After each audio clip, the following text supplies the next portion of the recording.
Martha Quinn, and welcome to this edition of Classic MTV. We've got on the way Fleetwood Mac, Peter Schilling, remember that one? Pete Townsend as well.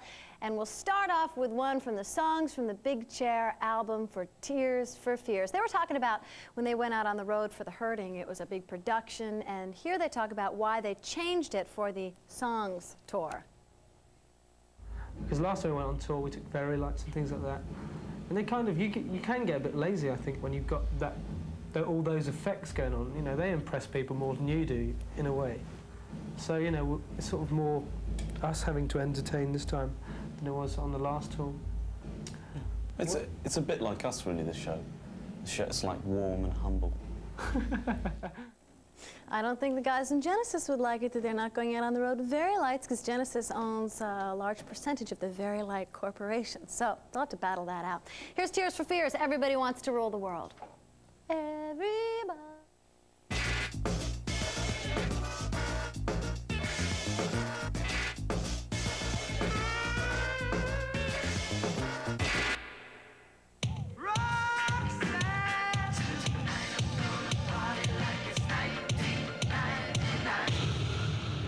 Dear Martha, first I want to say how glad I am that you're back on my MTV. Really glad that you're hosting this great Deja Video Classic MTV capsule, and I'm probably one of your biggest fans, admirers. I just know you'll want to play Major Tom for me one of these days.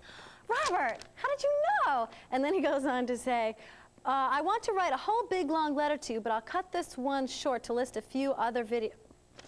Okay, look, if you're gonna write me a letter, don't list me a big whole long list of requests. Give me a whole bunch of compliments. Just give me 1 or 2 requests, that's it, max. Then I want the whole big long letter of compliments. Favorite VJ, missed you, all that stuff is always good.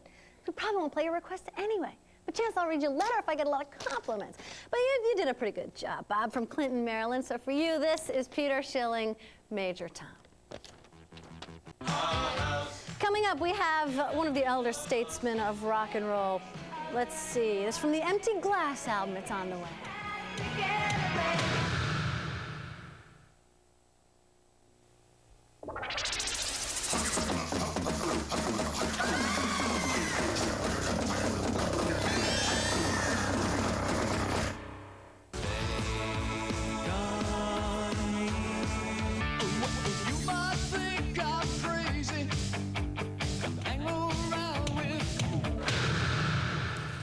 Welcome back to Classic MTV. We have one from the Empty Glass album for Peter Townsend, his solo record that came out following a bunch of tumultuous incidents for The Who, following Keith Moon's death in late 1978, and also after the Riverfront Coliseum incident in Cincinnati, Ohio, which was in 1979, and that was when 11 fans were crushed to death while waiting to get into the Coliseum, one of the last uses of festival seating. So this album for Pete, he felt, was raw, more cutting edge than he had done in the past. He worked with Chris Thomas as a producer who had just come off of working with the Sex Pistols as well as the Pretenders.